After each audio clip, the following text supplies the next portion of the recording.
Most life stories contain an element of grief over the loss of a loved one. There is only one way to grieve and only one way to write about it, and that is your way. No one knows how you see things, how you remember things, and how you feel, except you. Understand this, and you will set the writer in you free to find words for your pain and your love. In this video, I will offer you some simple ways to express your grief and commemorate your loved one. Express your emotions attached to your grief. Allow your feelings of loss to pour onto the page. There may be feelings of love, anger, fear, frustration, loneliness, guilt, relief, shame, and in some cases, happiness. Work through the grief itself. Start simple. Write down 2 positive images about your loved one and then add the words, "I miss you." For example, my confidant, my warm hug at the end of the day, I miss you.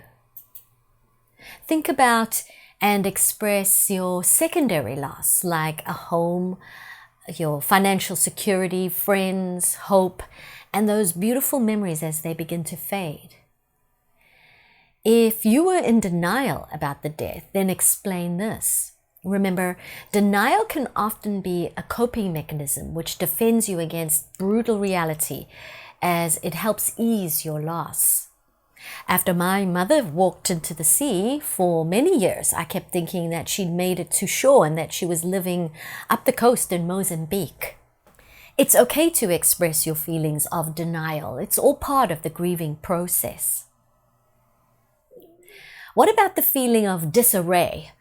If you felt this, let your writing reflect it by the use of random phrases and uppercases and one-word sentences or run-on sentences, exclamation marks, or simple rambling.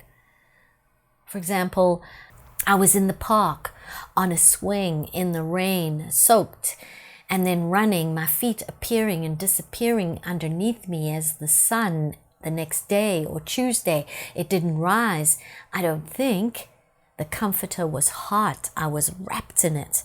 This decaying, breathing mummy. You may also feel numb after the loss of a loved one. So describe this numbness using solemn, empty words like mournful, alone, barren, sad, grey, hollow. You can also use ellipsis, the 3 dots, to show time lapses or your voice just trailing off. Be honest with your feelings as you express any guilt or anger relating to loss. But do try to round off your piece of writing with a positive note. For example, I look forward to remembering you without the bitter emotion of regret in my heart, but rather with a pure, untainted essence of love.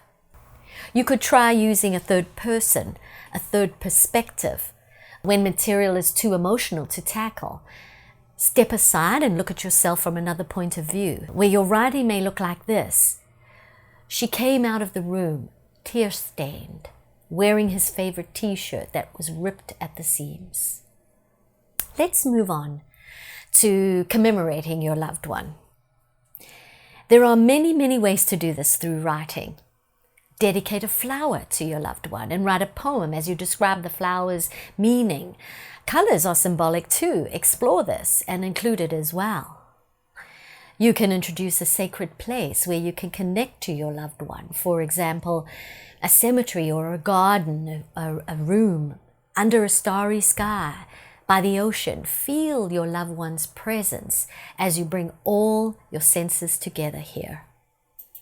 If you believe your loved one is in a heaven or in the afterlife, then they are no doubt free, without bounds, all-knowing, eternal and blissful. And a wonderful way to connect with them is to write them a letter. Speak freely. Think of writing to someone on vacation. And then sign off with well wishes. You could use your loved one's words to keep their memory alive. Find any writings you can from your loved one, like letters, favorite poems, quotes, any social media they may have had, and use their words as you continue to interact with them. We are all comfortable keeping images of our loved ones in photographs, so why not keep and interact with their words too? My brother sent me a list of funny quotes, which I still, to this day, use each time thinking of him. Express gratitude as you create a list of reasons why you are thankful that your loved one came into your life. Expand on these thoughts and add a closing sentence. And while you mourn, introduce those who may rejoice. Describe all those associated with your loved one who have gone before, and how they now rejoice having reunited with your loved one. For example, family and friends and animals and God. And in closing, write a pledge to your loved one that shows how you will continue to do their work. For example, spread joy and laughter, stay strong in adversity, and so on, to show that no matter what form you and he or she take, together you are timeless. For example, your courage flows through me as I sail into the storms of life. Your humor flows through me as I bring a smile to children's faces.